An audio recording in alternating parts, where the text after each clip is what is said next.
Baik, selamat pagi, selamat sahabat, khususnya Bapak Erik.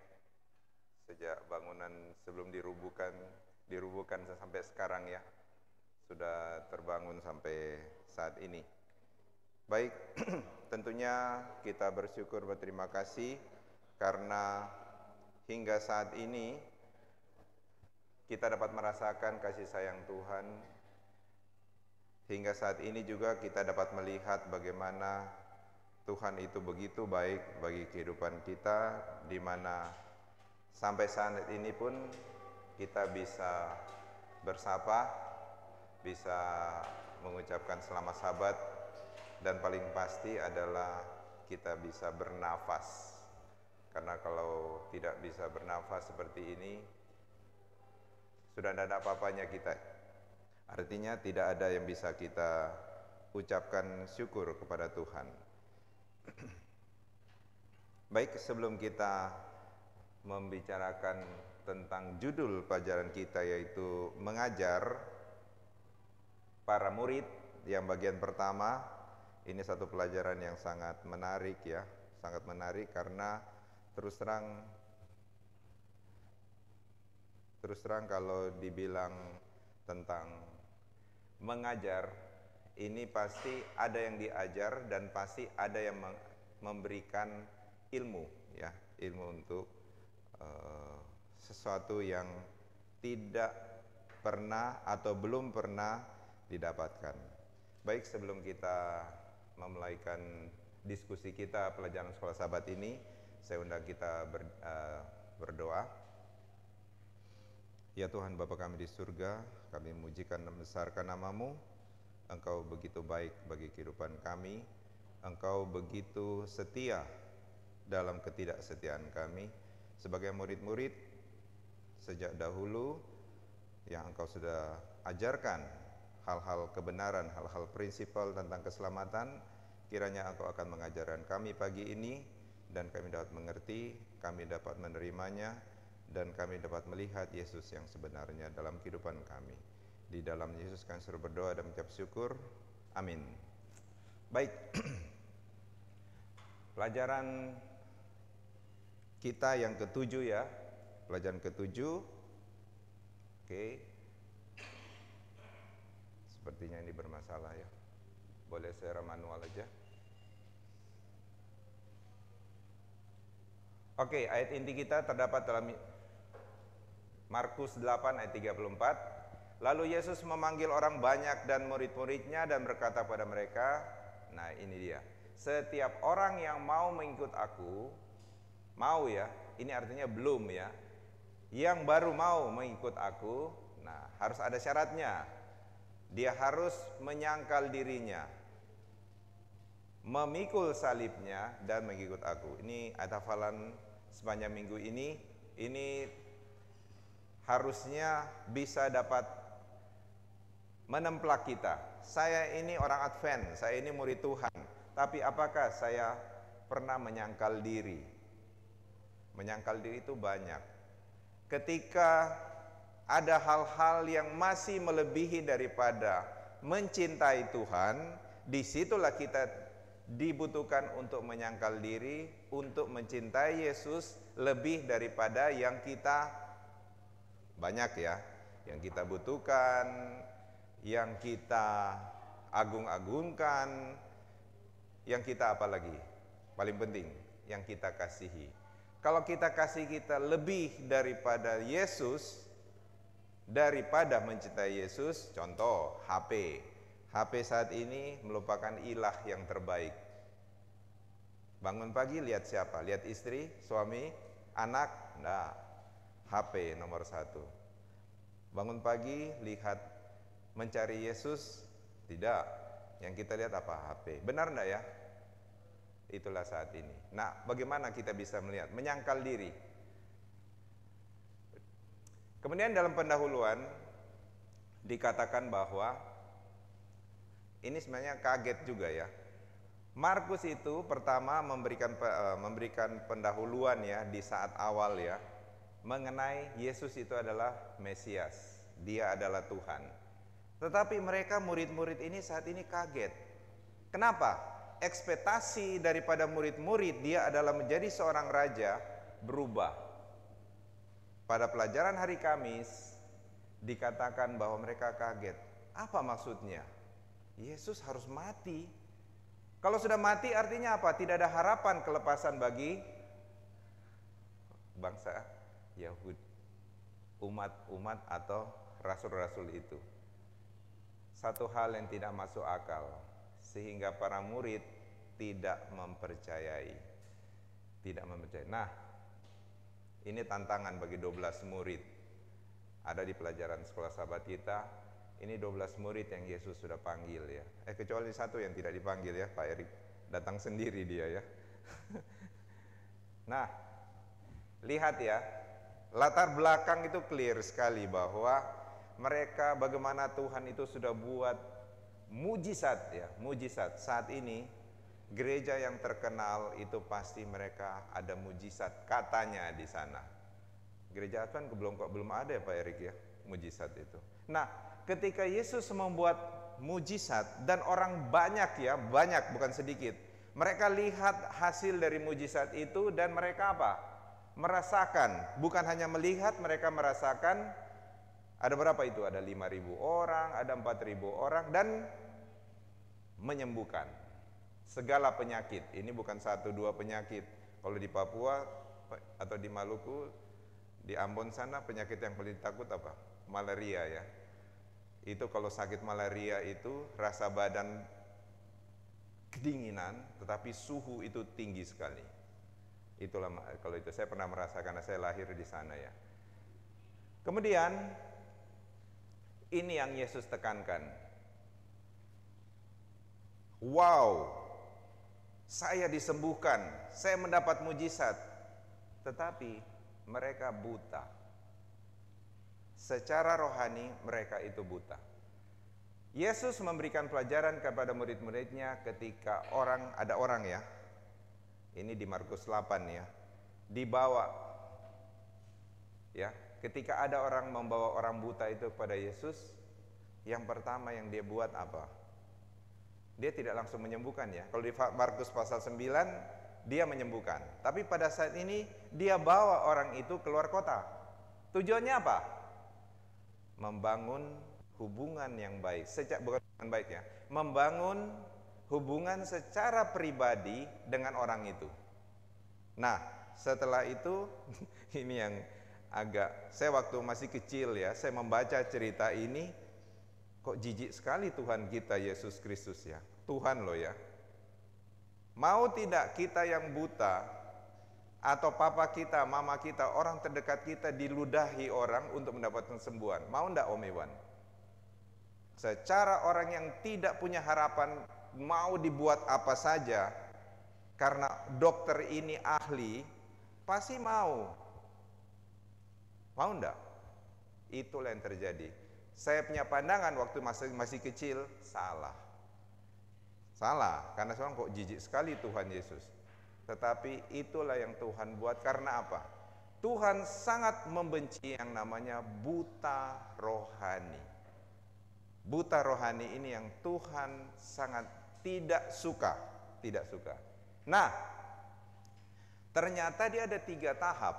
Beda biasanya. Kalau di Markus pasal 9, nantinya dia bilang, Tuhan yang bilang sembuh. Tapi ini tidak.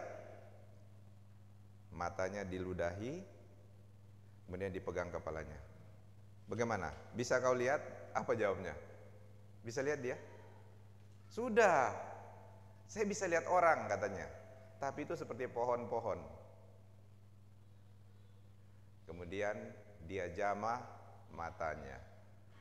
Saat itu baru dia normal, bisa melihat. Ya.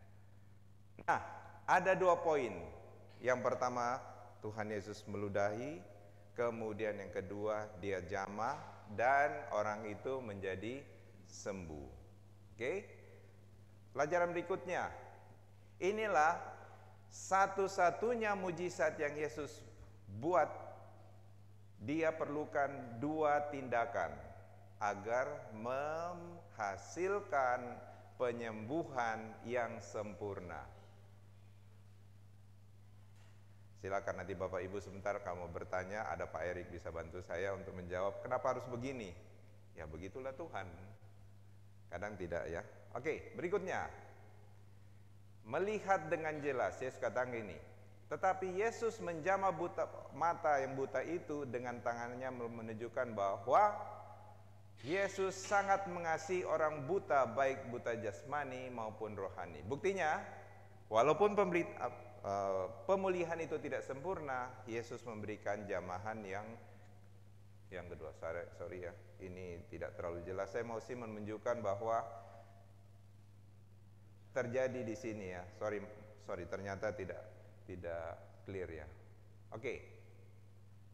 Nah, yang berikut, kalau bicara tentang price, value ya. Value itu apa? Nilai ya. Nilai ya sebagai seorang pemurid. Nilai dari pemuritan ini, kalau kita tahu di BUMN ada value yang namanya apa? Ada value di sana. Ada kan? BUMN Pak Erik. Iya, Pak Erik siapa? Saya lupa, Thohir ya. Kita punya Menteri BUMN. Akhlak. Tahu ya, pernah dengar ya? Akhlak. Saat ini menjadi murid Yesus itu adalah satu hal yang istimewa. Karena tidak hanya bisa dekat dengan Mesias, melihat mujizat, bahkan bisa membuat mujizat. Ya, membuat mujizat. Tetapi harga yang harus dibayar di balik keistimewaan menjadi mulik yang mereka miliki sebagai murid Yesus. Mereka disiapkan untuk penyangkalan diri, memikul salib dan siap menderita karena Yesus.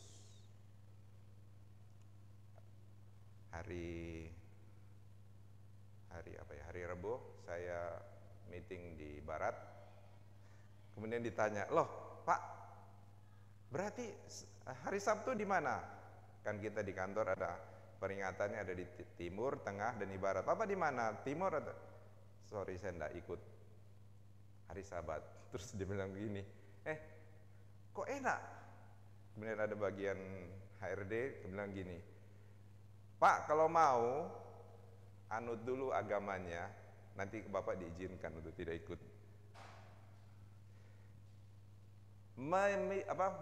Mengikut Yesus itu membutuhkan penyangkalan diri. Tidak ada yang mengikut Yesus dengan senang, dengan damai sejahtera. Tidak ada itu. Ada penyangkalan diri. Tidak enak kan dibicarain orang, "Kamu kok enak sekali, kamu kok..." Ya seperti itulah. Memikul salib, siap menderita karena Kristus. Tidak selamanya saya akan kerja bebas hari Sabat. Tidak selamanya. Karena satu saat semua itu ada batas waktu. Gunakanlah sebaik-baiknya untuk bisa memuliakan nama Tuhan. Harga pemuritan nilainya besar. Setiap orang yang mau mengikut aku harus menyangkal diri, memikul salib, baru bisa ikut Yesus. Nah, sekarang introspeksi diri. Saat ini kita di posisi mana? Mengikut Yesus atau kita mengikut keinginan kita? Kita bisa koreksi diri sendiri dengan mengikuti kita punya pelajaran ini. Oke. Yang berikut, apa gunanya seorang memperoleh seluruh dunia tetapi kehilangan nyawanya? Ini pasti konflik untuk kita. Konflik untuk kita. Karena sekarang siapa yang tidak butuh rumah? Siapa yang tidak butuh kendaraan? Orang bilang gini, kalau kalian hidup di Surabaya, tidak punya kendaraan sama dengan tidak punya kaki.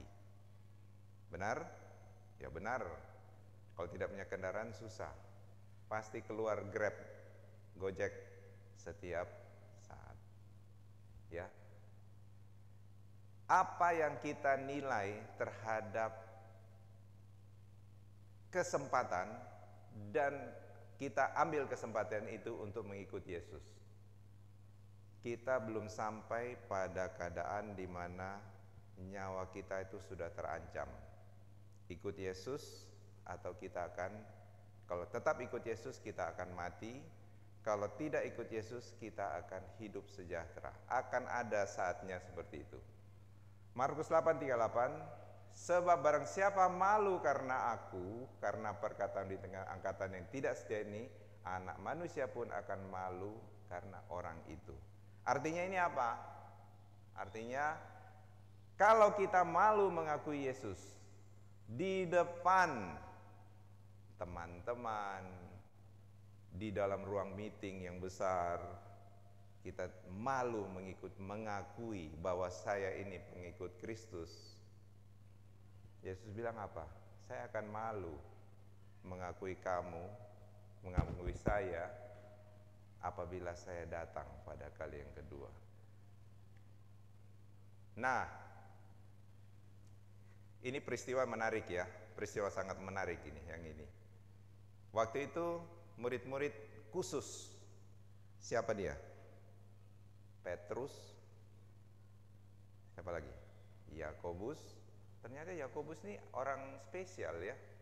Kemudian yang terakhir Yohanes. 3 orang ini dibawa oleh Tuhan ke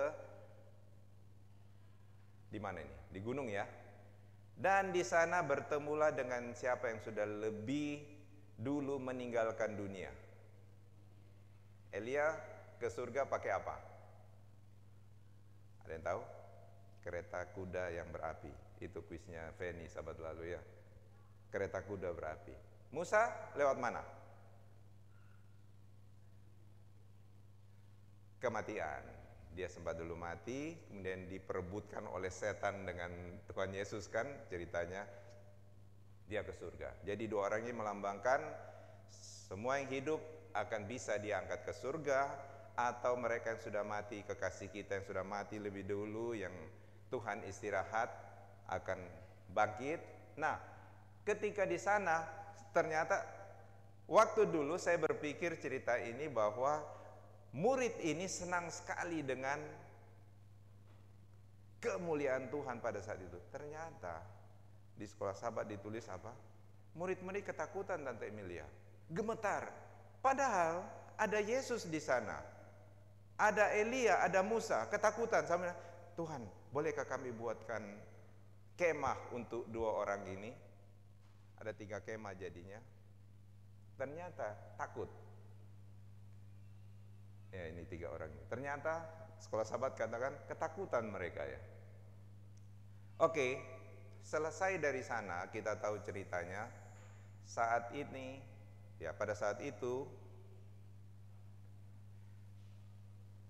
Tuhan katakan, kamu tidak boleh bercerita tentang keadaan kemuliaan ini sampai kapan?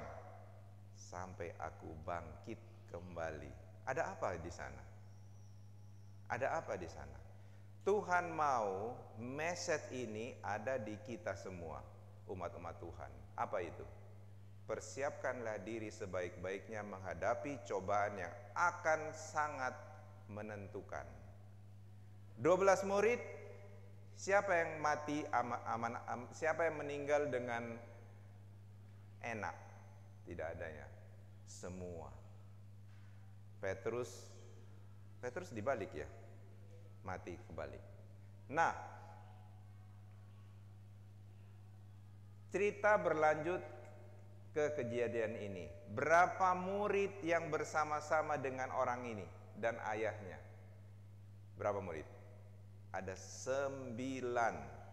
3 bersama dengan Tuhan Yesus, 9 ada di sana. Pertanyaannya, waktu Tuhan Yesus turun bersama dengan 3 murid kekasih itu, mereka lihat, oh ada apa rame-rame di sana? Ternyata kembali lagi, Yesus menggunakan ahli Taurat loh.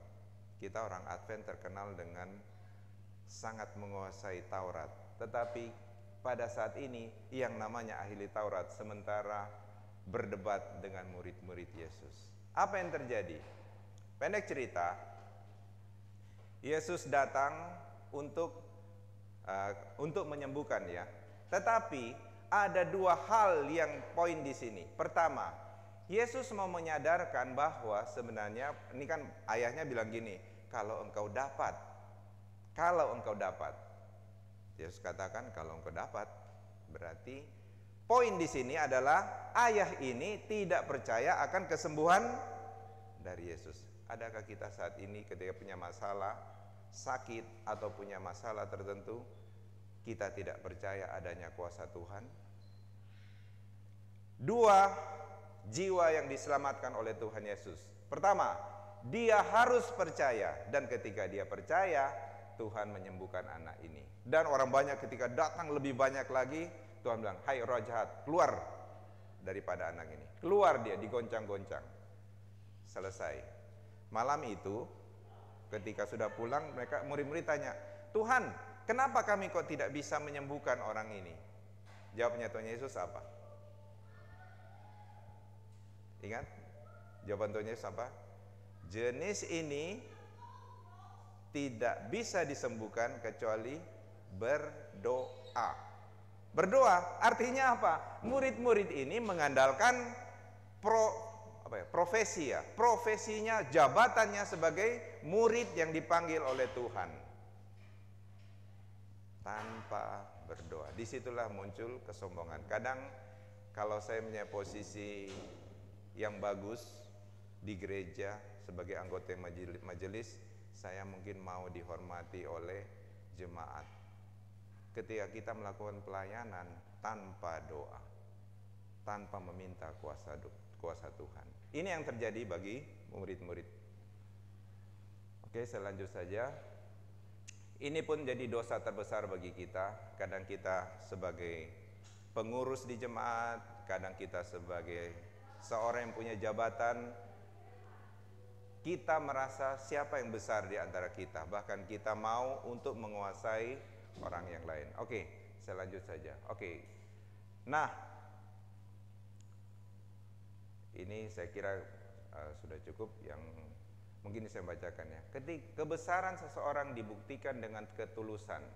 Ini kita melihat bagaimana Yohanes Pembaptis. Ada dua pelajaran dari Yohanes Pembaptis ya. Yang pertama adalah bagaimana orang itu dia humble, orang itu merendah, tidak mau bukan ditinggikan, diagungkan ya. Nah, ada juga di sini. Kalau kita mau menjadi besar, kita harus lihat anak kecil. Nah, tetapi ini mungkin cocok ya. Sorry Pak Erik, mungkin saya agak tidak setuju ya. Anak kecil pada saat itu mungkin anak kecil yang mana ya? Yang masih tulus. Kalau kita lihat anak kecil saat ini kalau kita bilang anak kecil di bawah 10 tahun, ada yang nakalnya luar biasa, ada yang sudah diajar untuk tidak menurut, ada yang sudah diajar untuk berdusta, melakukan kejahatan. Tidak usah jauh-jauh, kalau kita ke pinggiran jalan, di sana itu sudah ada anak-anak yang dibuang, di mana mereka tidak dapat pendidikan. Saya lihat mereka kalau pulang rumah harus cari tumpangan melalui latbak terbuka untuk mereka lompat untuk mengikuti jalan sampai menuju satu tujuan tertentu. Tetapi yang diajarkan di sini adalah ketulusan, kerendahan, tidak mau menjadi besar, lebih besar daripada orang lain, tidak mementingkan diri, mau menerima ajaran. Artinya saya lupa di filsuf namanya John Locke ya, yang dia masih putih bersih. Itulah anak kecil yang ditulis oleh mama papa yang ada di dalam kebenaran. Kalau mama papanya tidak ada dalam kebenaran, apa yang ditulis di otak anak itu?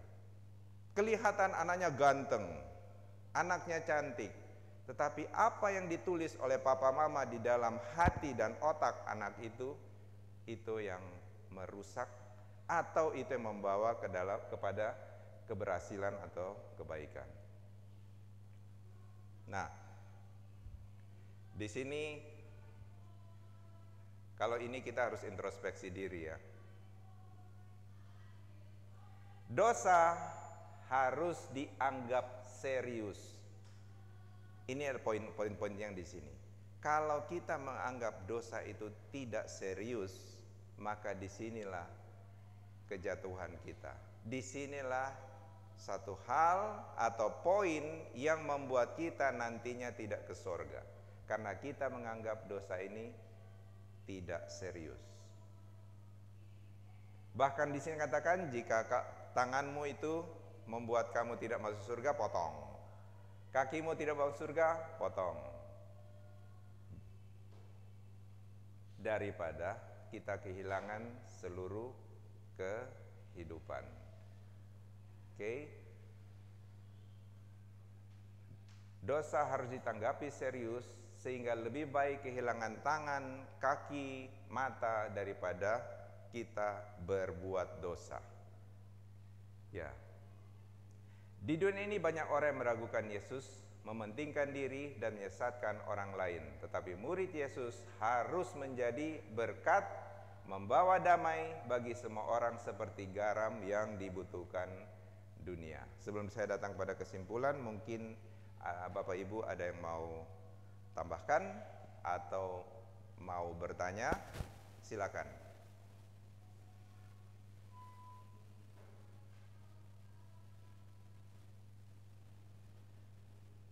Nah, biasanya Pak Erik, silakan, boleh tolong berikan mic kepada Pak Erik. Pokoknya yang terpanggil untuk memberikan tanggapan silakan. Kalau Pak Erik Tahelele harus. Habis ini Pak Erik dulu. Silakan.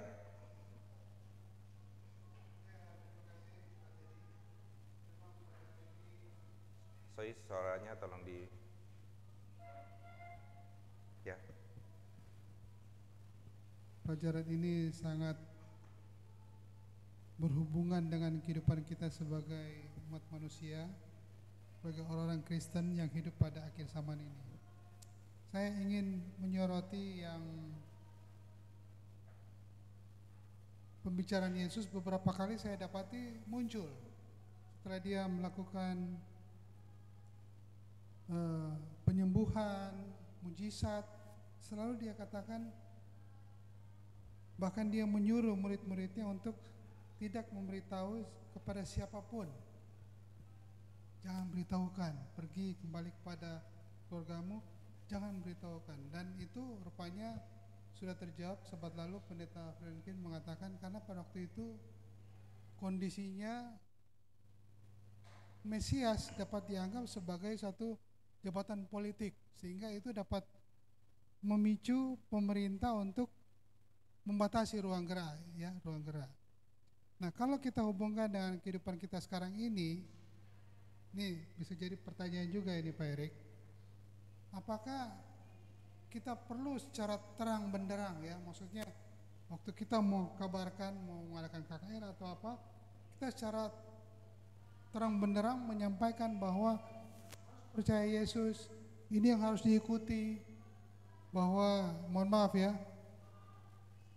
pesan itulah yang sebagai tanduk kecil. Apakah perlu seperti itu kita kabarkan Injil ini, ataukah kita menggunakan seperti yang dilakukan? Dalam hal tertentu harus berhati-hati. Kita tidak boleh terlalu to the point, ya, menyampaikan kepada umum. Karena saya lihat di sini dikatakan, terutama ada pertanyaan di sini, ya. Apakah kisah ini mengajarkan kepada kita tentang saat-saat penting untuk tidak berkata apapun, seberapa benarnya hal itu? Walaupun hal itu benar, tapi ini mengajarkan kita bahwa kita nggak boleh terlalu terbuka untuk menyampaikan mengenai mungkin status-status yang sensitif, ya. Apakah seperti itu? Nah, mungkin mohon pencerahannya. Baik, terima kasih Pak Erik. Pak Erik atau pendeta atau Pak Tiri, silakan. Baik, sebelum pendeta atau Pak Erik pada minggu ini saya dapat satu cerita. Kita tahu Bapak siapa yang menjelaskan Islamologi di sini waktu dulu? Panggabean, ya. Siapa? Panggabean, ya. Nah, dia cerita gini. Waktu dia pulang dari satu tempat kembali ke rumah, wah susah sekali dapat kendaraan, dapat Grab. Dia bercerita, kemudian si sopir Grab ini, sudah Pak, nggak usahlah bercerita tentang keyakinan, masing-masing kita punya keyakinan sendiri. Pak Ucok, ya, Ucok Panggabean. Sudahlah, enggak usah. Tapi dia cerita, lah Bapak tidak boleh, nanti sebentar kesimpulannya. Bapak tidak boleh juga, bahwa tidak boleh tidak tahu juga, karena minimal kita harus tahu apa sih. Jangan kita bilang saya punya agama itu yang paling benar, jangan gitu. Saya minimal harus tahu apa sih sebenarnya agama A, agama B, agama C, agama D. Kita juga harus perlu tahu. Jangan kita tidak mau tahu, karena kita harus uji. Nah, itu kebenaran itu harus benar itu. Ini prinsipnya adalah kebenaran di hati Bapak Ibu semua anggota jemaat DHI harus diuji. Jangan bilang saya yang benar, belum tentu loh. Bisa jadi saya ketika di counter saya tidak tahu jawab apa-apa. Harus diuji. Jadi sepanjang perjalanan itu akhirnya dia mau dengar apa yang disampaikan. Jadi sebenarnya Bapak tahu enggak? Hari Sabat itu sebenarnya dari dulu itu adalah hari Sabtu. Nanti berpindah kepada Jumat, berpindah kepada hari Minggu. Itulah sejarah. Itulah sejarah. Terakhir dia bilang, puji Tuhan, hari ini saya sudah mengabarkan Injil kebenaran, bukan adventnya loh ya, kebenaran. Jadi kalau saya mau saksikan juga di kantor, ya saya tidak ini loh, saya tidak malu-malu untuk menyatakan bahwa hari Sabat itu hari yang benar. Seperti itu. Silakan, siapa Pak Erik mau tanggapi, silakan.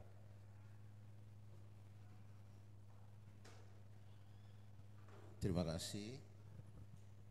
Saya hanya ingin melihat yang hari Kamis orang sehat dalam neraka. Mungkin tadi saya sempat diskusi sedikit bahwa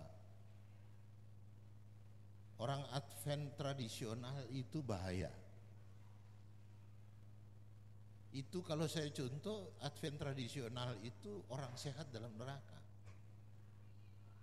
Kita Advent sejak lahir ditanya orang, Pak Erik kok gerejanya hari Sabtu? Iya, soalnya orang tuaku gereja hari Sabtu. Loh kok tidak merokok? Iya, soalnya kan aku enggak boleh merokok sama papaku. Loh kok tidak minum minuman keras? Kan bikin mabuk. Cuman itu jawabannya. Tapi ada orang yang dia masuk Advent, dia sangat baru, betul-betul di era sekarang ini dia ingin belajar. Dia kupas betul kenapa dia mengambil gereja pada hari Sabtu. Bisa jadi kita yang sejak lahir Advent, pengetahuan dengan orang itu akan lebih cerdas orang itu. Karena dia betul-betul belajar. Lah kita hanya tradisional saja, pokoknya hari Sabtu ke gereja, perpuluhan gaji dipotong 10%, sudah habis itu pulang, Sabat tidak lihat TV, tidak minum kopi, minum teh. Hati-hati loh. Begitu pada saatnya kita bisa hilang dan tidak ada rasa berdosa. Karena selama ini hanya kita tradisional, tidak punya keyakinan yang menguatkan kita. Jadi kalau saya katakan tadi, misalnya kita melihat di hari Kamis itu dikatakan bahwa kenapa anak kecil itu dia sebenarnya yang dimaksudkan bukan untuk anak kecil itu. Ya kita ini yang tradisional itu sebenarnya seperti anak kecil itu, yang polos-polos saja masuk Advent. Di Manado itu kan banyak orang Advent kan. Ya sudah, karena turun temurun ya Advent. Ya Advent, tapi sebenarnya dia seperti anak kecil yang polos itu. Tapi begitu dia dipoles, diberikan sedikit saja, kondisi dewasanya berubah, maka dia hilang tanpa terasa berdosa. Karena dia berpikir apalagi dia dapat suami atau dapat istri yang punya keyakinan berbeda, ya sudah dia pindah, apalagi kalau diberitahu semua agama baik kok. Karena dia tidak pernah ada satu keinginan untuk belajar, untuk mengetahui. Kelebihan Advent itu dengan diskusi sekolah Sabat ini kan penting Pak Erik Nasir. Sebenarnya diskusi sekolah Sabat ini jauh lebih penting daripada khotbah. Karena kita bisa bicara dan saling bertanya, mengisi satu dengan yang lain. Kedua, kita melihat di sini bagaimana dikatakan tadi kalau tangan itu daripada berbuat dosa dipotong. Tuhan Yesus kan tidak mengajari kita untuk pintar mutilasi kan. Bukan itu yang diajari kan. Tapi Jangan kita menganggap remeh itu, karena ada bencana yang lebih besar akan jadi apabila kita masih sayang. Kan dikatakan barang siapa yang cinta terhadap nyawanya akan kehilangan nyawanya. Berarti kalau kita cinta kepada tangan yang berdosa itu, pada saatnya tidak saja tangan, tubuh kita pun hilang. Tapi bukan makna yang dimaksudkan. Daripada kaki berjalan ke tempat yang berdosa, potong aja, amputasi pakai kursi roda. Bukan itu kan? Tuhan kita juga tidak sekejam itu. Tapi dia memberi contoh bahwa mengingatkan kita bahwa ada satu bencana yang lebih besar akan terjadi apabila kita masih menyayangkan hal-hal yang semestinya tidak terlalu penting dalam kehidupan kita. Walaupun semua fungsi tubuh ini kan penting, buat apa Tuhan ciptakan kalau itu tidak penting kan? Semua penting, tetapi jangan sampai itu jauh lebih penting daripada keselamatan kita. Tuhan memberkati. Terima kasih Pak Erik, penjelasan yang simple tapi dapat kita mengerti. Silakan Pendeta Franklin, diberikan. Kalau ada yang mau bertanya boleh angkat tangan juga ya. Baik saudara-saudara, selamat Sabat, Merdeka. Jangan lupa saudara-saudara, ini tanggal 17 juga kita bersyukur. Nanti akan ada acara sedikit ya untuk memperingati, menghayati kemerdekaan kita. Saudara-saudara, kita pelajaran sekolah Sabat ini bagi saya pribadi sangat penting ya. Mengajarkan kepada kita ada di situ kerendahan hati, ada di situ ketulusan ya. Kalau engkau mau menjadi yang the greatest, you should be the lowest. Artinya adalah kalau engkau ingin yang paling depan, engkau harus mau melayani. Semakin banyak engkau melayani, semakin banyak atau semakin terbuka kans, kesempatan bagimu untuk menjadi yang terdepan.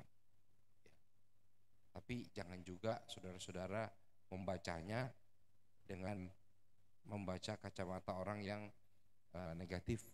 Oh, aku mau melayani begitu, kalau supaya aku melayani, semakin banyak melayani nanti aku akan jadi pimpinan. Enggak.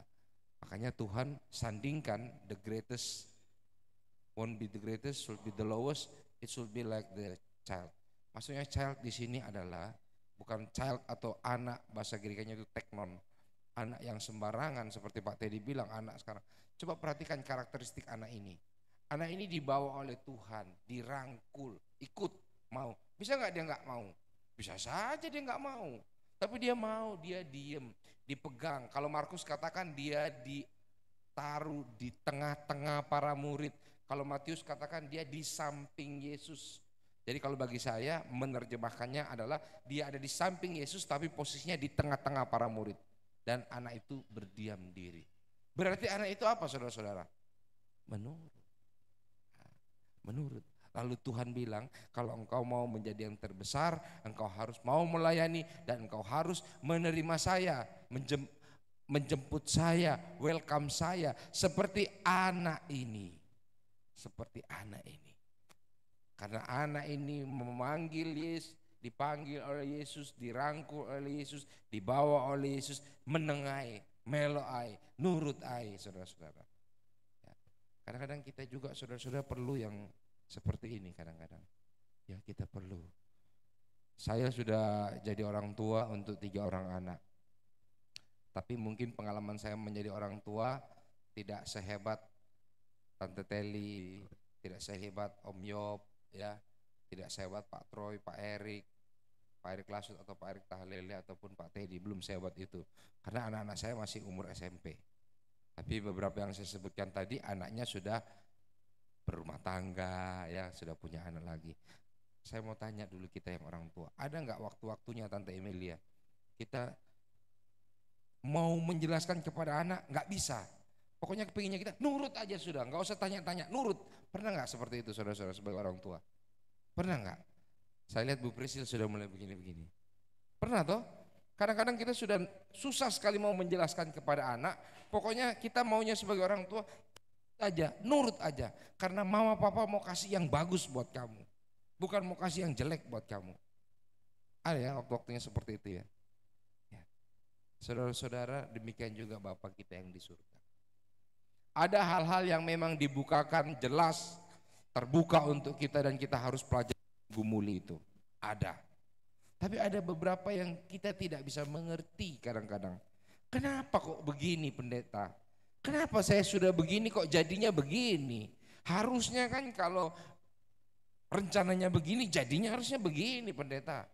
Tapi kenapa kok tidak sesuai dengan rencana, tidak sesuai dengan tahapan-tahapan yang kita mau? Kenapa? Disitulah saudara-saudara kita diperlukan iman yang teguh. Disitulah kita diperlukan penyerahan kepada Tuhan. Karena ada begitu banyak hal yang tidak bisa dijelaskan dengan kata-kata. Tapi Anda akan bisa merasakannya dengan iman. Selama kita me-welcome Tuhan, ya, selama kita bergantung kepada Tuhan, berserah kepada Tuhan, seperti anak kecil itu tadi. Anak kecil yang diambil Tuhan tidak marah-marah dia ikut saja. Diajak berdiri, dia mau berdiri. Di samping Tuhan, dia mau. Lalu dikasih contoh. Siapa mau jadi terbesar, melayani sesama. Siapa mau ikut aku, terima aku seperti anak kecil ini. Menurut, ya, menurut. Ada waktunya kadang-kadang kita menurut setelah dikasih tahu gini, kita menurut. Tapi ada waktu-waktunya juga saudara-saudara kita tidak dijelaskan, pokoknya menurut. Pokoknya menurut. Ini sama seperti siapa itu Pak yang dipanggil Tuhan, yang nggak tahu kemana dia kemana saja dia pergi. Dia disuruh keluar dari tanahnya, dia ikut saja. Siapa itu? Siapa itu? Abraham. Ya. Abraham. Dia nggak tahu mau dibawa kemana sama Tuhan. Pokoknya nurut saja, nurut aja. Ya nurut saja saudara-saudara. Seperti itulah kadang-kadang kehidupan ini saudara-saudara. Ya. Ada waktu-waktunya Tuhan menjelaskan dengan detail, jelas kepada kita dan kita menurut. Tapi ada waktu-waktunya sepertinya Tuhan tidak berbicara dengan jelas. Disitulah dibutuhkan iman. Iman adalah bukti dari segala sesuatu yang, Pak Dolfi, yang tidak kita lihat. Ya. Segala sesuatu yang tidak kita lihat. Ya. Biarlah tambahan ini juga boleh menguatkan kita untuk lebih setia kepada Tuhan. Terima kasih.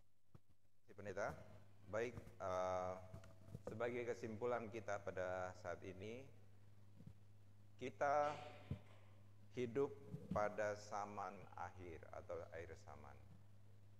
Pelajaran sepanjang minggu ini juga berkaitan dengan renungan pagi kita yang di-share oleh Pak Dolfi setiap siang ya, saya lihat. Itu bagus sekali. Jangan kalau kita sudah sibuk setengah mati di kantor atau kita sementara punya usaha yang lain, sempatkanlah diri untuk membaca. Karena apa yang kita suntikan saat ini di pikiran kita dengan firman Tuhan yang sudah disediakan oleh gereja, itu akan sangat mempengaruhi tingkah laku kita, cara kita berpikir, dan cara kita melakukan pekerjaan kita yang pada akhirnya adalah kita boleh menjadi terang di tempat di mana kita bekerja, di sosial di mana kita bersosial, dan di mana saja. Kalau kita abaikan firman Tuhan yang nantinya ya, ketika kita sudah mulai saat ini, nanti dulu, saya yang penting berkarir dulu. Firman Tuhan nanti dulu. Satu saat di mana firman Tuhan ini akan diangkat, kita cari tidak akan pernah dapat. Istilahnya apa? It's too late. It's too late. Oke, kesimpulannya ya. Murid yang paling sederhana adalah mereka yang paling mantap dalam pekerjaan Allah. Jadi jangan pernah kita meninggikan diri dalam hal pelayanan. Dalam hal kita, seperti anak tadi yang pendeta sampaikan, anak kecil itu yang tulus ya, sederhana. Makhluk-makhluk yang cerdas di surga dapat bekerja sama dengan dia. Kalau saya sombong, saya tinggi hati, saya yang paling besar, jangan pernah. Jadi dipertanyakan juga, kita yang seperti itu, saya ini adalah pelayan Tuhan, dipertanyakan itu. Karena Makhluk-makhluk surga yang cerdas di surga itu hanya bisa bekerja sama dengan yang tulus, kata pendeta dikatakan, dengan sederhana. Bukan yang mendikan diri, melainkan untuk menyelamatkan jiwa-jiwa. Kiranya kita boleh menjadi terang dimanapun kita berada. Pelajaran dari pelajaran ini, bagaimana Yesus suntikan pelajaran itu kepada murid-muridnya, kita pun harus sama seperti murid-murid yang sederhana. Tuhan memberkati. Allah yang bersemayam dalam kerajaan surga, Tuhan, izinkanlah kami membuka firman-Mu. Buka hati dan mata kami untuk bisa memahami akan isi firman. Curahkan Roh Kudus pada Sabat ini agar kami mampu menerima dan melaksanakannya seturut dengan kehendak-Mu. Puji syukur Tuhan, damai sejahtera menyertai peribadatan ini. Di dalam nama Yesus kami persembahkan doa ini. Amin. Shalom. Saya bersyukur kali pada Tuhan kalau Sabat ini Sabat yang istimewa, karena 17 Agustus itu pada hari Sabat. Ada yang tahu tahun berapa terakhir? 2013. Berarti 11 tahun yang lalu kita ibadah Sabat pada hari kemerdekaan. Saya sudah terskedul lama dengan Pak Pendeta Satori, tapi berubah-berubah terus. Karena saya kan sekarang jabatannya pengacara. Pengangguran yang acaranya banyak. Acaranya banyak. Jadi kadang pagi di sini, besok sudah di sana. Terkadang sarapan di kota lain, terus makan malamnya sudah di kota lain. Itulah pekerjaan pengacara. Pengangguran yang acaranya banyak. Walaupun begitu saya datang sendiri, tadi ditanya Pak Pendeta Satori sendiri. Karena sebenarnya antara senang dan sedih saya Sabat ini. Karena saya tidak mampu melawan kehendak Tuhan yang sudah mengatur saya harus ke sini. Karena hari ini anak saya harus merayakan ulang tahun tanpa saya di Jemaat Perak. Anak saya yang pertama Imas itu lahirnya kan 16 Agustus. 16 Agustus.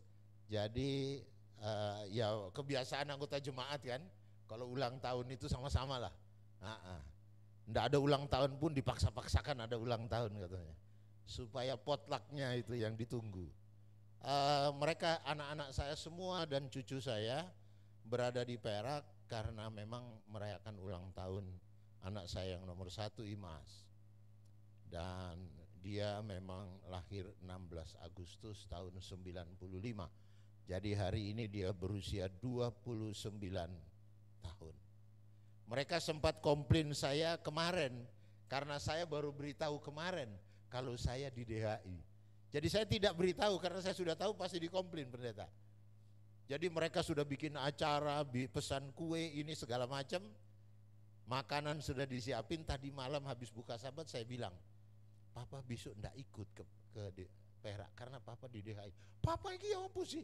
Kita begini. Makanya Papa baru ngomong sekarang, karena kalau ngomong dari kemarin kalian suruh robah tuh tanggal. Padahal saya sudah bicara dengan Pak Pendeta, semestinya saya tanggal 24 ke sini. Tapi ada serah terima jemaat pendeta yang direncanakan 24 Agustus. Tiba-tiba ada perubahan karena pendeta antara schedule pendeta Abri dan pendeta Johan Ngatino, maka dirobahlah menjadi tanggal 31 Agustus. Padahal saya sudah terlanjur berubah dengan pendeta Satori. Pak Erik saya tanggal 17 saja, saya bisa maju bisa mundur. Ternyata begitu saya maju tanggal 17, dirobah 24 jadi 31. Saya mau balik ke 24 sudah ada schedule-nya. Pendeta Ricky Mohal. Wah, jangan berubah-ubah ini, nggak jelas nanti Ricky Mohal bisa ngomong mentang-mentang Eskom yang berubah-berubah. Jadi saya bilang jalan saja lah, jalan saja sudah. Biar Tuhan, soal urusan anak-anak nanti gampang. Yang penting Tuhan jangan marah. Kalau anak-anak marah sudah biasa tuh. Anak-anak marah sudah biasa. Jadi saya bersyukur pada Tuhan, Sabat ini saya ada di jemaat yang lama kita nggak ketemu karena satu dan lain hal. Yang tahu mungkin saudara sahabat saya Pak Troy, Pak Sakul, Pak Pendeta, dan juga Pak Erik Lasut yang tahu kenapa saya kok agak berat mau datang ke DHI, karena saya punya utang yang belum saya bayar. Tapi mudah-mudahan ada pada saatnya saya akan bayar tuh utang, dan biarlah Tuhan yang ngatur itu. Saudara dikasihi Tuhan, saya berterima kasih pada Sabat ini adalah saya tadi ingin pakai merah putih, tapi saya coba-coba saya pakai baju merah, baju putih, celana merah, saya tambah jelek nanti. Karena sudah hitam pakai putih merah itu kan sudah nggak cocok. Karena saya mau pakai baju Ambon itu kan dalamnya putih, luarnya bajunya merah, gitu. Tapi saya pikir, katanya batik nanti melanggar protap lagi. Sudah saya batik aja. Saya mengambil sebuah judul adalah Umat Merdeka. Tadi sudah beberapa hal dijelaskan oleh Pendeta Satori, dan termasuk ayat yang disampaikan pun itu ada di dalam ayat saya. Saya ingin mengatakan kepada saudara bahwa kita bersyukur kita menjadi umat yang merdeka. Paling tidak saat ini kita bisa beribadah dengan sukacita, kita bisa beribadah dengan tenang, terlepas daripada IMB ada atau tidak dan segala halnya, bangunan mau bagus mau tidak. Tapi kita ada di negara yang menurut kita ibadah kita merdeka dibanding dengan beberapa negara yang lain. Medsos biasa. Di sana kok ada ibadah diusir, di sana kok ada ditutup, di sana kok ada ini dibongkar. Saudara, kondisi hari ini kita jangan terlalu terbawa dengan hal-hal yang semacam itu. Tapi kita lihat di tempat kita bersyukur bahwa kita bisa beribadah dengan sukacita tanpa ada gangguan dari siapapun. Seperti apa kemerdekaan yang saudara dan saya nikmati hari ini? Paling tidak hati kita merdeka. Tidak ada paksaan kita datang ke gereja karena Allah kita adalah Allah yang tidak pernah memaksa kehendaknya. Saudara KTP-nya Advent, Kristen Advent, mau datang ke gereja juga silahkan, tidak datang juga silahkan. Kecuali kita ada di dalam penjara. Orang yang ada di dalam penjara itu, dia kalau nggak datang ibadah yang dilakukan rutin setiap hari Jumat, bahkan di sana ada gereja yang hari Minggu, kalau tidak datang dianggap konditnya jelek, maka dicatatlah oleh kepala lapas.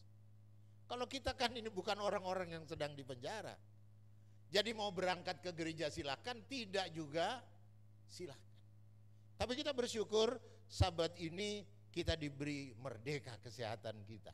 Karena kalau tidak sehat juga, walaupun saya agak batuk-batuk, tapi saya percaya kalau sudah pegang Alkitab dan bicara, ya Pak Dolfi kan sudah sering ngalami. Begitu badan tidak enak, kalau melayani juga menjadi nyaman kan. Ya, kita bersyukur pada Tuhan kita diberi sehat. Yang terakhir adalah kita merdeka memiliki iman yang dahsyat. Kalaupun bagi negara, kemerdekaan itu ada beberapa catatan. Yang pertama, merdeka dari kemiskinan, dan yang kedua adalah merdeka dari kebodohan. Walaupun di sana sini ada yang keluarkan di medsos, IKN meriah, mewah, tapi ada orang miskin. Amerika Serikat, pernah kan Pak Pendeta ke Amerika? Apakah di sana tidak ada orang miskin? Saudara tahu belahan utaranya Colorado itu ada banyak orang yang dirikan tenda karena miskin mereka. Kita di sini saya rasa tidak ada lokasi yang tenda-tenda orang miskin itu. Tapi orang miskin memang ada. Di mana-mana ada. Sejak zamannya nabi-nabi dulu sampai dengan saat ini, ya orang miskin tetap ada karena dia ciptakan kita. Ada yang kaya, ada yang pintar, ada yang kurang pintar. Sebenarnya orang bodoh nggak ada. Ya bodoh karena dia nggak mau belajar aja. Dan sebenarnya tidak ada orang miskin. Yang miskinkan dirinya adalah dia sendiri. Loh kok bisa Pak Erik? Coba lihat di rumah sakit Suwandi, yang datang berobat pakai kartu Gakin banyak, padahal dia turun dari Innova. Dia enggak apa-apa, diakui miskin, pokoknya berobat enggak bayar. Saya tidak tahu ada orang Madura berobat pakai kartu miskin. Kalau BPJS yang mandiri masih lumayan karena itu kan dia bayar. Tapi ini ada yang namanya surat berobat untuk warga miskin. Tapi dia datang gelangnya kerompiong, enggak tahu itu asli apa palsu, saya enggak tahu. Tapi dia dengan tidak malunya dia berobat dengan menggunakan jasa itu. Saudara dan saya, kadang-kadang orang tidak malu mengaku dia miskin asalkan dia mendapatkan fasilitas seperti itu. Saudara, kita ada di sini dalam rangka mempersiapkan diri kita untuk menerima janji Allah, yaitu menuju dunia yang baru. Memang saat ini kita sudah merdeka dari tanda kutip warga negara Indonesia yang merdeka 79 tahun. Tapi sebagai umat Allah yang kita selalu gaung-gaungkan warga negara sorga. Kalau kita warga negara sorga, semerdekanya kita di tanah pendatang ini lebih merdeka kalau kita ada di negeri sendiri. Saudara punya harta melimpah, tapi berada di negeri orang, katanya lebih baik makan nasi dan garam tapi kumpul. Ya saya pikir ya keliru juga. Kumpul nggak pun kumpul, pokoknya makan katanya. Nah, jadi saudara, alangkah indahnya dan senangnya kita kalau kita berada di negara kita sendiri. Dikatakan sebagai warga negara sorga, berarti kita bukanlah warga negara Indonesia yang saat ini berada dan hidup di kota Surabaya. Saya katakan bahwa ada satu pertanyaan dan saya yakin saudara sudah bisa menjawab. Sebagai warga negara sorga, kita semua sudah memegang tiket kita untuk berangkat menuju kerajaan sorga, negara yang kita rindu dan kita impikan itu. Sebagai umat yang merdeka, kita sudah berada di ruang tunggu. Kalau ruang tunggu sekarang nyaman Pak Erik Lasut ya, kalau kita mau berangkat naik pesawat itu ruang aman.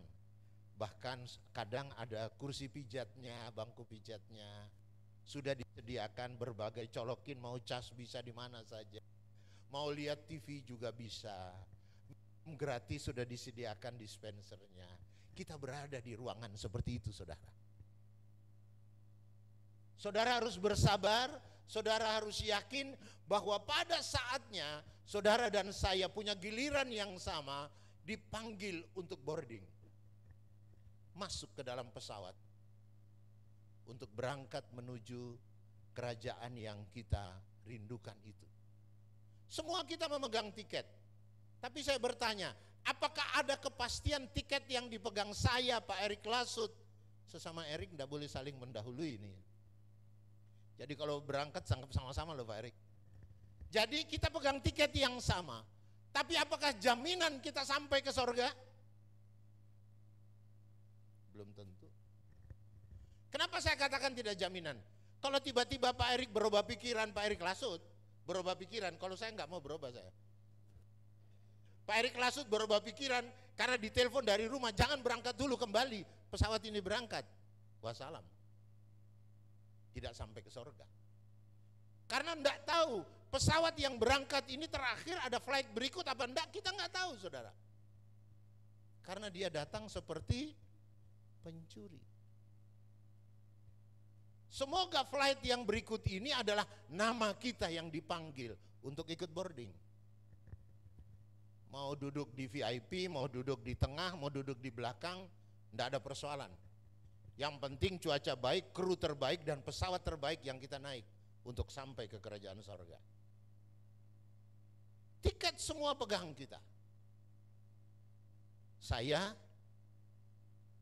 melayani, Pak Pendeta melayani, semua pegang tiket. Jemaat yang duduk saat ini, semua kita pegang tiket.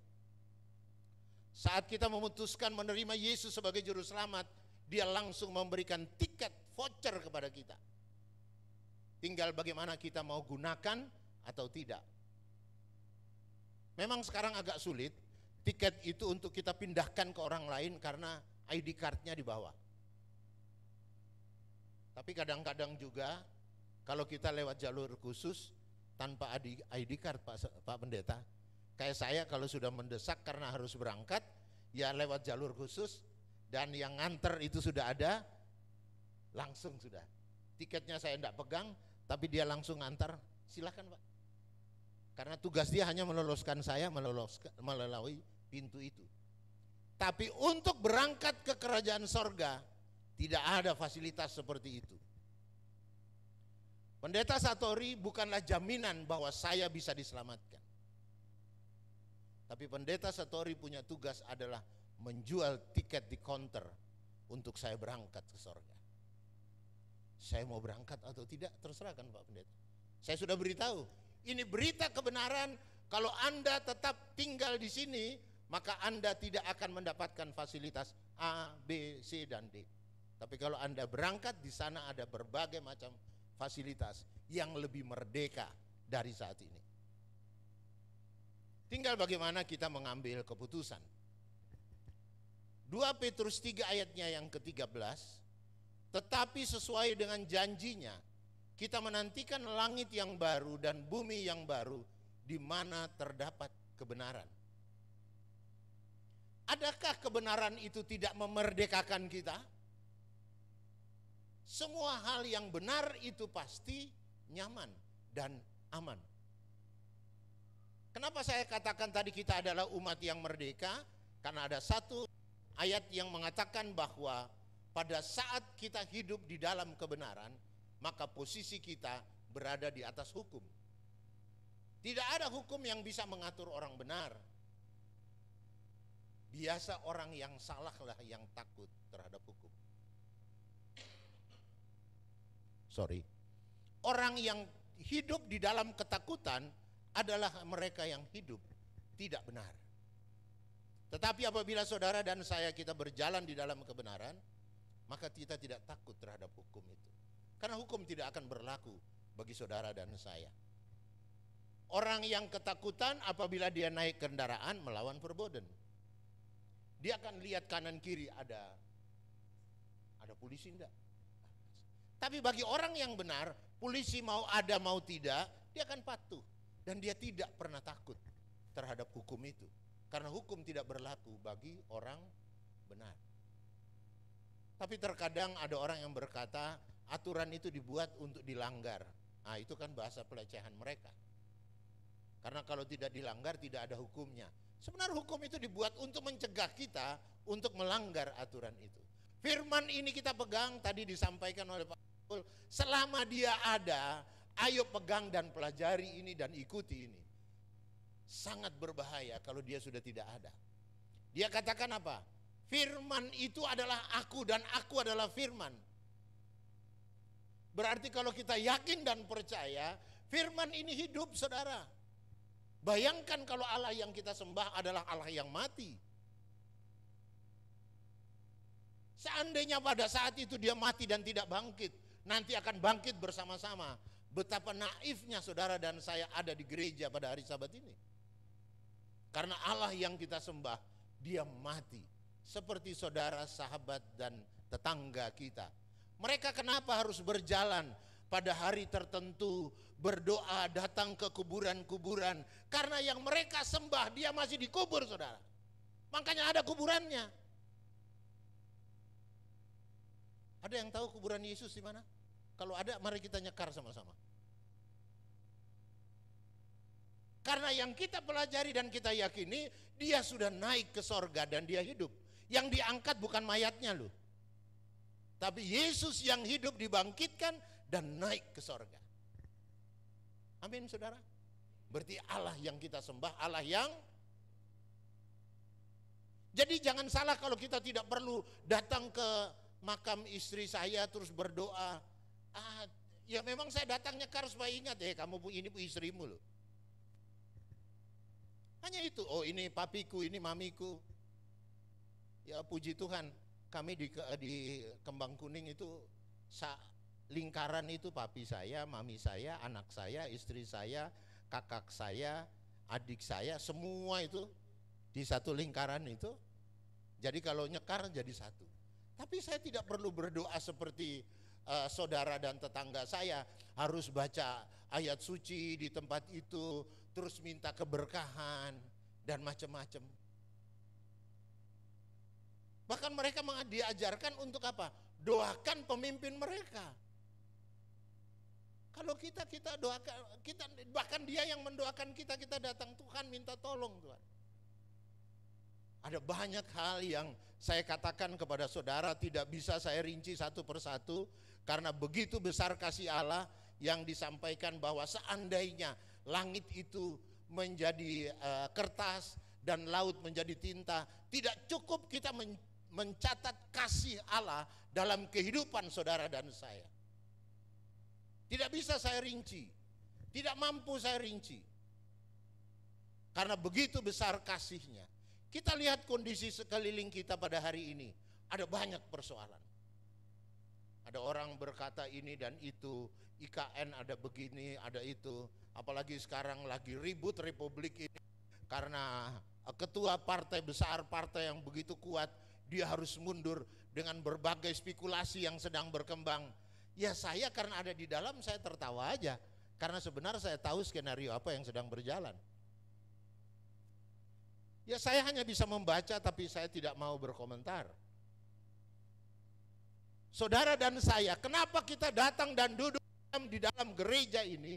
Karena kita tahu apa yang diskedulkan Allah kita kepada saudara dan saya. Orang lain mau berbicara ini dan itu urusan mereka di luar sana dengan cara mereka. Tapi juga jangan kita congkak iman menganggap bahwa kita paling benar. Saya tidak pernah bosan mengatakan, hati-hati, orang congkak itu bisa keplicek loh. Orang sombong itu bisa berbahaya loh. Pada saat kita congkak iman, saat ini saya duduk di depan, bisa jadi yang selamat yang di belakang, malah saya akan keluar dari ruangan ini. Pegang dan yakin iman yang kita pegang itu adalah benar, tapi jangan sombong dengan iman yang kita miliki. Saya katakan tadi saya lahir, papi mami sudah Advent. Sampai saat ini saya masih Advent. Karena saya mau melayani Pendeta Satori, saya banyak tahu. Jadilah pelayan daripada menjadi pendengar. Paling tidak pada Sabat ini saya sedang mengingatkan diri saya. Saya sedang mengingatkan diri saya dan saudara ikut mendengarkan.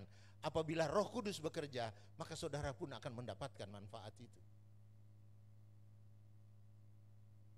Orang yang mau melayani, orang yang mau melakukan tugas sebagai hamba Tuhan, maka dia akan mendapatkan manfaat lebih dibanding hanya sebagai pendengar setia.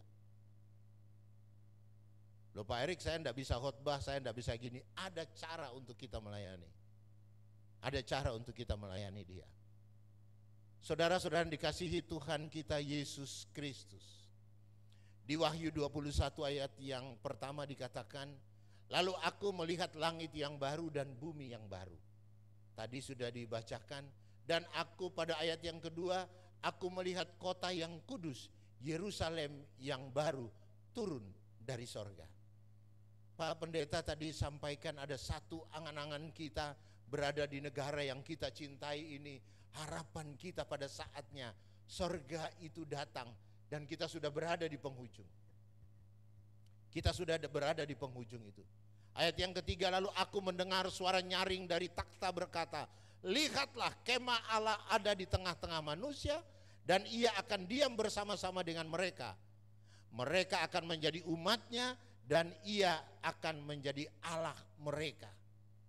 Saudara bayangkan, ada satu sukacita, kita menjadi umat Allah dan Dia mau bersedia menerima kita sebagai Allahnya. Tadi sudah disampaikan betapa sukacita murid-muridnya kan. Berbahagia loh kita jadi murid Yesus. Saya mungkin kalau saya mengambil gambaran itu jauh mungkin Pak Erik Lasut. Saya katakan saja, berbahagia kalau saya bagian daripada ring satunya Istana Merdeka. Paling tidak saya dekat dengan kekuasaan. Yang kedua saya dapat fasilitas. Orang yang mendapat fasilitas dekat dengan kekuasaan, maka dia pun paling tidak bisa mendapatkan beberapa hal yang dimiliki, yang diarahkan oleh penguasa tersebut. Saudara dan saya, kalau kita yakin dan kita percaya, iman yang dikatakan hanya sebiji sesawi itu bisa memindahkan gunung, bahwa tidak mungkin saudara dan saya ada di tempat ini bisa mendapatkan karunia Allah untuk memberikan lebih kepada orang yang ada di sekitar kita. Pada saat kita yakin dan kita percaya, kita akan dapat itu. Saya memang sebagai manusia biasa dan saya juga punya kelemahan dan punya keterbatasan, tapi saya bersyukur saya pernah ada di beberapa kehidupan. Saya pernah menjadi tahun 84 saya menjadi, kalau saat itu belum ada debt collector, orang belum kenal debt collector. Pada saat itu juru tagih, terkenalnya juru tagih. Tapi juru tagih zaman segitu tahun 80-an enggak bisa narik kendaraan, enggak bisa, enggak boleh. Hanya telaten aja nagih. Dan saya kerja di Indohero pada saat itu, tahun 84. Jadi juru tagihnya Indohero. Nah, jadi dan itu tidak ada rombongan 2-3 orang cegah depan rumah seperti hari ini yang disebut debt collector. Saat itu santun kita gedor pintu, saya dari Suzuki Ibu, Bapak, Ibu sudah punya tagihan Bapak. Pak saya belum bisa. Ya sudah, pada saat itu harus bayar pada saat itu misalnya 150.000 tagihannya. Saya cuma ada 25, oh enggak apa-apa Bu, saya terima, saya catat. Saya bawa ke kantor, oh bayar bawa 25.000 dulu. Nanti sisanya kalau bisa iya Pak. Kalau orangnya sakit, saya enggak bisa sakit, mau nyita kendaraannya zaman segitu saya kasihan juga orangnya sakit. Saya punya pengalaman. Ada satu ibu punya sepeda motor, dia beli sepeda motor punya tagihan banyak. Dia belum angsur 2 bulan, tinggal di Kerembangan. Begitu saya dibukai pintu sama anaknya, entah itu dia sakit benar, tapi saya yakin sakit benar. Dia lagi menggigil begini, nggak mentolo saya mau nagih lagi. Ya sudah Ibu, kalau sudah sembuh telepon saya ya. Oh begitu ramah juru tagih zaman segitu. Kalau sekarang kan nggak, kunci mobilnya diambil, kunci motornya diambil. Bahkan yang datang itu ya mungkin seserem saya lah. Tapi kan masih manis saya lah, manis sedikit. Jadi saya pernah hidup di dunia itu beberapa tahun. Tahun 89 saya menjadi ASN, jadilah pegawai negeri saya. Jadi Bu Risma, Pak Eri Cahyadi itu semua junior saya ASN. Saya sudah jadi pegawai baru mereka, tapi garis tangan yang berbeda. Nah, garis tangan mereka bagus-bagus bisa jadi wali kota. Kalau saya cukup jadi wali kelas saja. Jadi saya bersyukur pada Tuhan. Setelah itu saya dipercayakan Tuhan menjadi seorang pegawai negeri. Dan setelah saya menjadi pegawai negeri, saya menjadi anggota DPR itu. Yang itu yang saya dapat nikmati sampai dengan hari ini, saudara. Dikatakan tadi kita berada di ruang tunggu, menanti panggilan dari petugas boarding. Saudara, kalau saat berada di ruang tunggu, apalagi dengan fasilitas yang nyaman saat ini ya Pak Pendeta, kita duduk begitu, semua mau haus ambil minum boleh, sambil lihat televisi boleh, jangan sampai tertidur saudara. Karena bisa saja pada saat saudara tertidur dipanggil nama saudara, saudara tidak bangun, dan pada saat pesawat sudah berangkat, saudara terjaga. Datang ke petugas, saya jam 5.20. Loh Pak, sudah berangkat dari tadi nama Bapak dipanggil.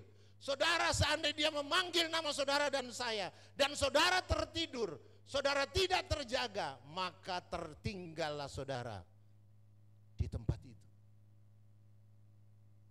Kenapa kita selalu diingatkan untuk tidak tertidur?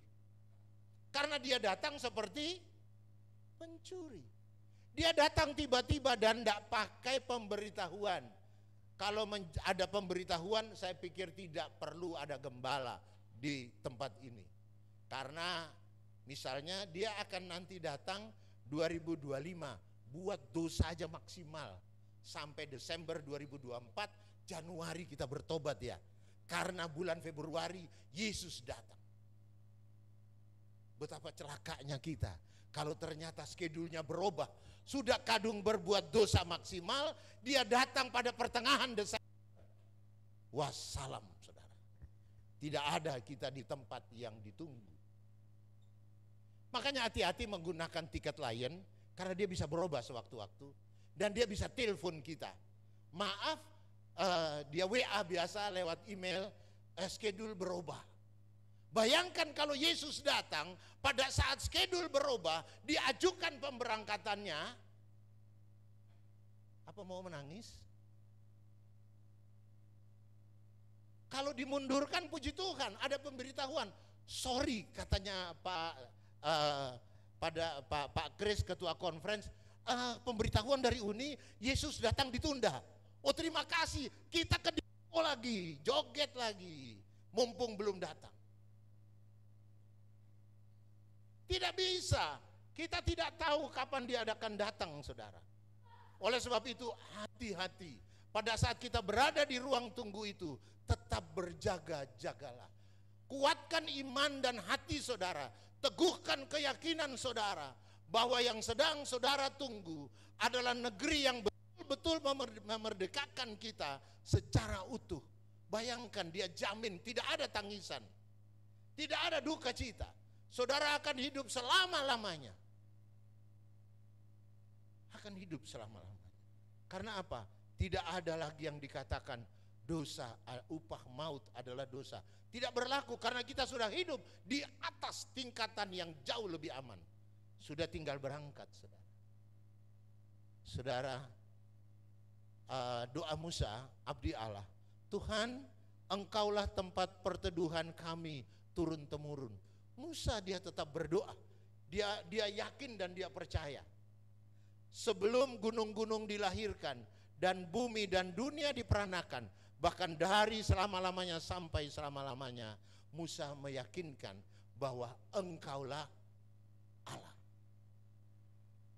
Engkau mengembalikan manusia kepada debu dan berkata, kembalilah hai anak-anak manusia. Siapakah yang meyakinkan itu? Bahwa Allah yang kita sembah sanggup melakukan itu. Sebab di matamu 1000 tahun sama seperti hari kemarin apabila berlalu, atau seperti suatu giliran jaga di waktu malam. Engkau menghanyutkan manusia, mereka seperti mimpi, seperti rumput yang bertumbuh di waktu pagi dan berkembang dan bertumbuh lagi di waktu petang, dia akan lisut dan layu. Sungguh segala hari akan berlalu dengan gemasnya, menghabiskan tahun-tahun kami seperti keluh. Ajarilah kami menghitung hari-hari kami. Saudara, dikatakan bahwa Musa mengingatkan, ajarilah kami menghitung hari-hari kami sedemikian hingga kami beroleh hati yang bijaksana. Abraham persembahkan Ishak, Ayub setia dalam penderitaan, Marta yakin Lazarus tidak akan mati kalau Yesus ada.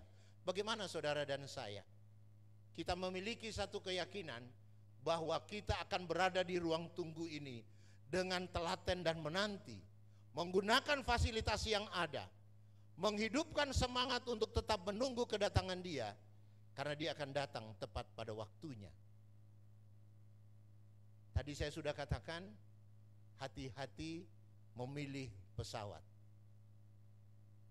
Hati-hati saudara memilih tempat ibadah yang benar dengan keyakinan iman kita sebagai umat Advent. Jangan keliru. Hati-hati.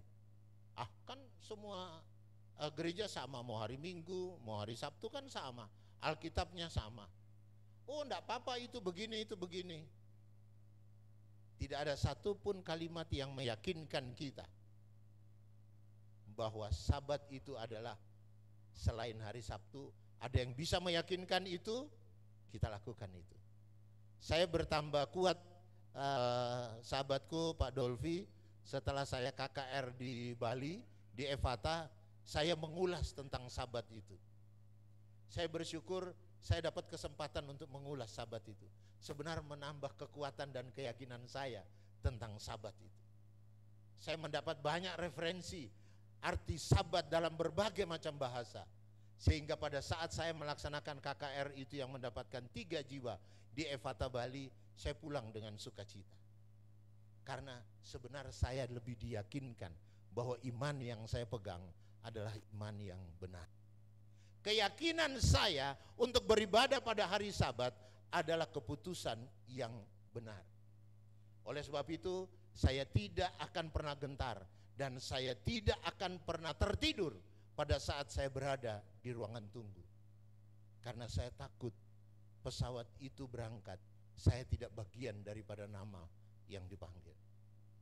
Saya berharap dan saya rindu saudara sekalian bahwa saudara dan saya adalah bagian daripada orang-orang yang nanti pada saat Tuhan datang kedua kali, saudara dan saya bisa bersama-sama di tempat itu.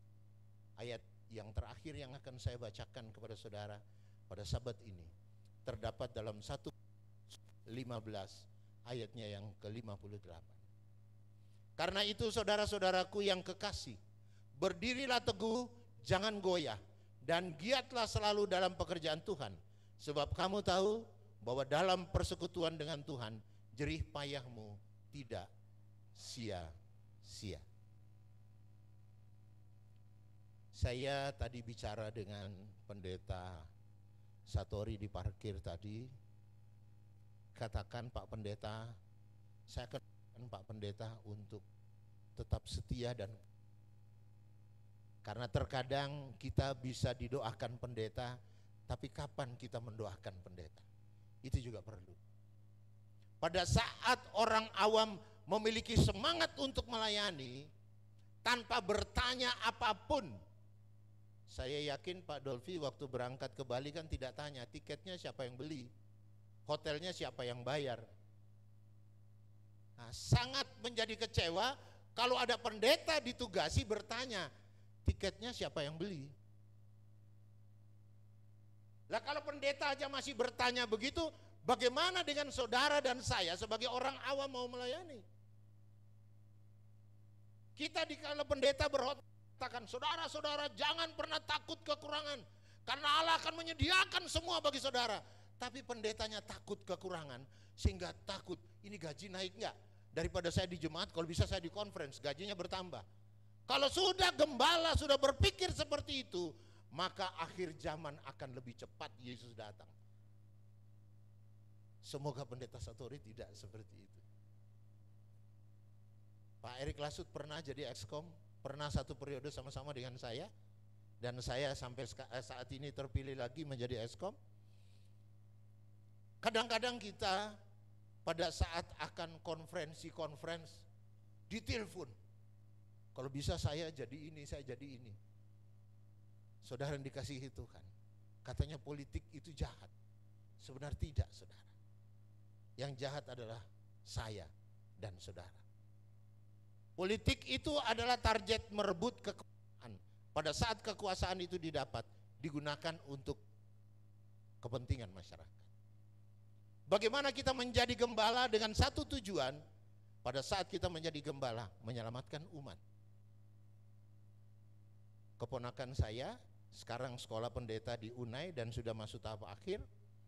Mudah-mudahan ada orang Ambon di Surabaya, di Jawa, karena selama ini yang ada yang Manado, Jawa, Batak, Ambon hampir tidak ada. Makanya saya mau datangkan pendeta Ambon ke sini. Saya katakan pada dia, nak, jangan lupa bahwa kamu setelah lulus adalah pelayan dan hamba Tuhan. Gereja bukan tempat kamu cari makan. Jalani saja apa yang kamu dapat dan kamu syukuri itu, maka Tuhan akan memberkati pekerjaanmu sebagai gembala.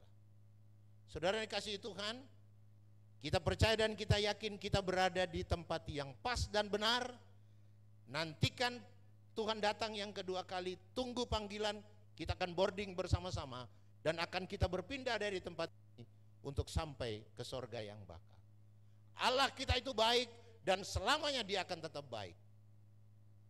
God is good all the time. Tuhan memberkati kita semua. Haleluya. Amin.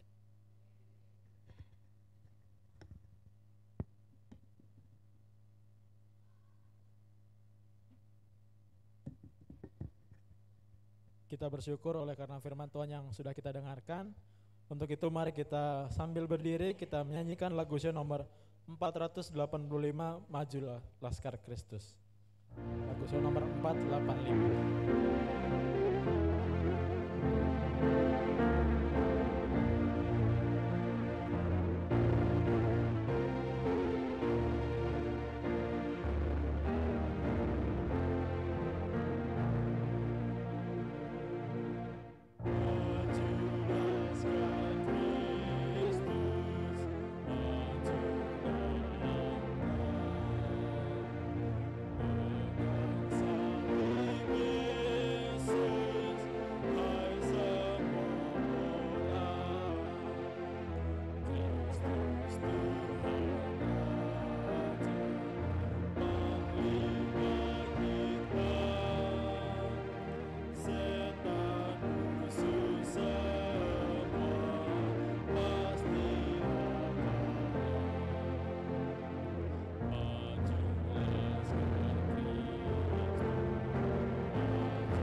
Terima kasih Tuhan atas segala kebaikan-Mu. Kami siap melanjutkan Tuhan peperangan kami untuk menghadapi berbagai cobaan yang ada di luar sana. Kami yakin dan kami percaya kami tidak akan mampu. Oleh sebab itu Tuhan, kiranya Engkau mau curahkan kuasa Roh Kudus bagi kami. Sebagaimana Engkau curahkan itu pada murid-murid-Mu, berikanlah kemampuan yang sama bagi kami, agar kami mampu memilah mana yang benar dan mana yang tidak. Berikan kami kemampuan untuk bersabar dan tetap yakin pada iman teguh untuk menanti kedatangan-Mu yang kedua kali. Satu pengharapan kami yang ada di dalam rumah-Mu pada Sabat ini, pada saat sangkakala berbunyi, kami semua yang ada di tempat ini bisa saling menatap satu dengan yang lain, karena kami semua adalah bagian dari orang-orang yang Engkau pilih untuk berpindah ke kerajaan sorga yang penuh damai dan merdeka. Terima kasih Tuhan, urapi dan berkati semua aktivitas masing-masing kami, semua jemaat dan para tamu yang hadir pada saat ini, dengan segala pergumulan mereka. Semoga minggu bekerja ke depan, semua kami berjalan seturut dengan kehendak-Mu. Puji syukur, damai sejahtera menyertai kami sekalian. Hanya di dalam nama Yesus kami persembahkan doa ini. Amin.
Silakan duduk. Baiklah, pada Sabat hari ini, sebelum kita bersama-sama untuk potluck, kita akan berdoa untuk potluck, dan terlebih lagi kita akan berdoa untuk jemaat kita yang berulang tahun pada minggu ini.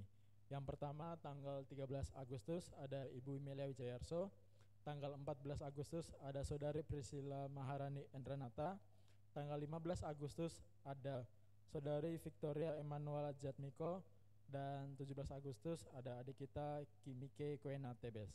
Untuk mendoakan jemaat kita yang berulang tahun serta doa potluck, kami minta kesediaan pendeta untuk boleh dapat berdoa.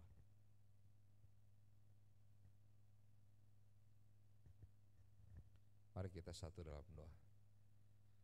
Tuhan, terima kasih untuk berkat yang sudah Engkau berikan kepada kami, firman yang sudah dibawakan oleh Bapak Erik Tahalele yang menguatkan kami kembali untuk tetap setia kepada Tuhan, untuk melihat janji-janji kemenangan yang Tuhan selalu sediakan bagi kami. Sabat ini juga ya Tuhan, kami mau berdoa khusus untuk Tante Emilia Wijayarso, Saudari Priscilla Maharani Endranata, Adik Victoria Emanuela Jatmiko, Adik Kimike Kuina Tebes yang berhari ulang tahun dalam minggu ini. Biarlah Engkau memberkati masing-masing mereka dalam pergumulan kehidupan, dalam pendidikan, dalam segala sesuatu yang direncanakan. Biarlah Tuhan campur tangan, sebagaimana Tuhan memberkati pada hari dan tahun-tahun yang lalu. Tuhan yang sama akan memberkati mereka pada hari-hari dan tahun-tahun yang akan datang, sehingga baik Tante Emilia, Saudari Sisil, Adik Victoria dan Kimike dapat merasakan Tuhan hadir bersama-sama dengan mereka. Saat ini juga ya Tuhan telah disediakan makanan dan minuman. Biarlah Tuhan memberkati makanan dan minuman yang telah disediakan oleh anggota-anggota jemaat. Boleh memberkati kami secara jasmani, kami gunakan dalam pekerjaan dan pelayanan kami. Terima kasih Bapa. Di dalam nama Yesus kami sudah berdoa dan mengucapkan syukur. Amin. Baik, untuk partisipan khotbah boleh ke belakang untuk bersalaman. Dan telah usai ibadah kita pada siang hari ini, kita akan makan bersama, tapi sebelumnya kita juga akan bersalaman kepada para partisipan khotbah. Selamat Sabat dan Tuhan memberkati kita.